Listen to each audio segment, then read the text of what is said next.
আসসালামু আলাইকুম। আজকে গিয়েছিলাম এত বড় মাছ ফ্রাই খাওয়ার জন্য, যেটার দাম নাকি মাত্র 250 টাকা। ভাবা যায় এত বড় মাছ মাত্র 250 টাকা। এবং চিকেন ফ্রাইটি দেখতে পাচ্ছেন, এর দাম মাত্র 60 টাকা।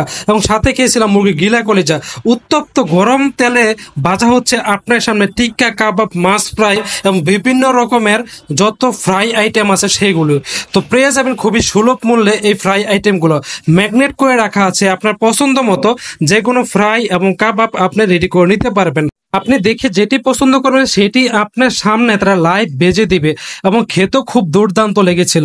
দোকানটা কিন্তু ওরকম বড় ছিল না, মোটামুটি ছোট্ট একটি দোকানের ভিতরে এরকম কিছু প্রসিডিওর ছিল, সেগুলো ম্যানেজ করে আপনার এখানে খেতে হবে। আর আমি গিয়েছিলাম মোহাম্মদপুর বিসমিল্লা কাবাব জেনেভা ক্যাম্পে। তো জেনেভা ক্যাম্পের পরিস্থিতি আপনাদের অনেকের হয়তো বা জানা রয়েছে, যেহেতু এটা একটা ক্যাম্প সাইট, সেখানে অধিক লোকের গ্যাদারিং রয়েছে, যা তাই তাদের হাইজিন নিয়ে টুকটাক প্রবলেম রয়েছে। তারা এই জায়গাটি একটু অ্যাভয়েড করতে পারেন, কারণ বাইরে প্রচুর পরিমাণে গ্যাদারিং, এখানে লোকজন আসা যাওয়া করতেছে। তো এখানে কিন্তু বেশ কিছু বিখ্যাত বিরিয়ানির দোকান রয়েছে। 70 টাকার কিছু বিরিয়ানির দোকানও কিন্তু পাশে রয়েছে। কামাল বিরিয়ানি, বুবার বিরিয়ানি, এইটা ঠিক পাশে যেই লাইনে কামাল বিরিয়ানি, বুবার বিরিয়ানি পাওয়া যায়, ঠিক ওই লাইনে পেয়ে যাবেন জেনা ক্যাম্পের ভিতরে বিসমিল্লা কাবাব ঘর। তো আমরা অর্ডার করেছিলাম একটি মাছ ফ্রাই, যেটার দাম ছিল 250 টাকা। দেখতেও কিন্তু মাসাল্লাহ খুব ভালোই ছিল এবং ফ্রাইটা খুব ভালোভাবে হয়েছিল। একটা লেগ পিস চিকেন কাবাব অর্ডার করেছিলাম, যেটার প্রাইস ছিল মাত্র 60 টাকা। এবং দুটার সাথেই কিন্তু তারা কমপ্লিমেন্টারি একটা সস দিয়েছিল, যে সসটি খুবই মজাদার ছিল। তো এখন আমাদের মাছটা ট্রাই করার ফলা, মুখে দেওয়ার পরে বুঝলাম যে না, খুবই টেস্টি হয়েছে।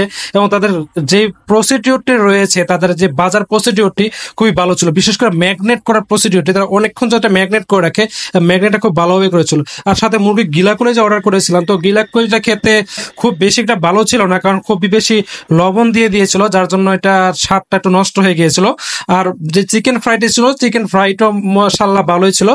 এটা 10-এর ভিতরে 8 রেটিং পাওয়ার যোগ্যতা রাখে। এবং মাছ ফ্রাইটি 10-এর ভিতরে 9 পাবে। কিন্তু আর যে মুরগি গিলা কলিজাটা রয়েছিল, সেটা সর্বোচ্চ 10-এর ভিতরে 5 পাওয়ার যোগ্যতা রাখে, কারণ যেই পরিমাণে লবণ দিয়েছিল তার জন্য আসলে এটা স্বাদটা নষ্ট হয়ে গিয়েছিল। মাছ মাংস খাওয়ার পরবর্তীতে আমার একটু পান খাওয়ার অভ্যাস রয়েছে। চুন, জর্দা, খয়ের ওগুলো ছাড়াই নর্মালি আমি পান খেয়ে থাকি। তো এখানে দেখলাম মিষ্টি পান বিক্রি করতেছে। তো পানগুলো খুবই সুন্দরভাবে হাইজিন মেনটেন করে উনি তৈরি করতেছিল। তো ভাবলাম একটা পান খেয়ে নেই। আমি 30 টাকার একটি পান খেয়েছিলাম, যেটা নাম ছিল মহেশখালীর পান। সেতে উনি অনেক রকমের মশলা টশলা দিচ্ছিল, এবং দেখলাম যে প্রোটিন জাতীয় কিছু বাদাম, কিশমিশ ওগুলো তারা দিয়ে পানটা তৈরি করতেছিল। এমনিতে জানেন শুধু পানটা কিন্তু শরীরের জন্য খুবই উপকারী, যদি আপনি খয়ের, জর্দা, সুপারি এগুলো ছাড়া খান। তো সাইদ মামান আগুন পানের দোকানে গিয়েছিলাম। এখানে বিভিন্ন রকমের ক্যাটাগরি পান পেয়ে যাবেন, যেটা 20 টাকা থেকে 100 টাকা করে। এটা জেনেভা ক্যাম্পের সামনে অবস্থিত। রাজকীয় প্রাণও কিন্তু ওনার কাছে রয়েছে, যে পানগুলা খেতে আসলে খুবই মজাদার ছিল। তো আপনাদের কাছে আজকে ভিডিওটি কেমন লেগেছে তো অবশ্যই কমেন্ট করে জানাবেন। আর আপনাদের এলাকায় যদি বিখ্যাত কোনো খাবারের দোকান থেকে থাকে, যেটা খুবই ফেমাস এলাকা ভিত্তিক, আমাকে জানাবেন। আমি চেষ্টা করব সেখানে যাওয়ার জন্য। ধন্যবাদ সবাইকে, পেজের সাথে থাকবেন। আল্লাহ হাফেজ।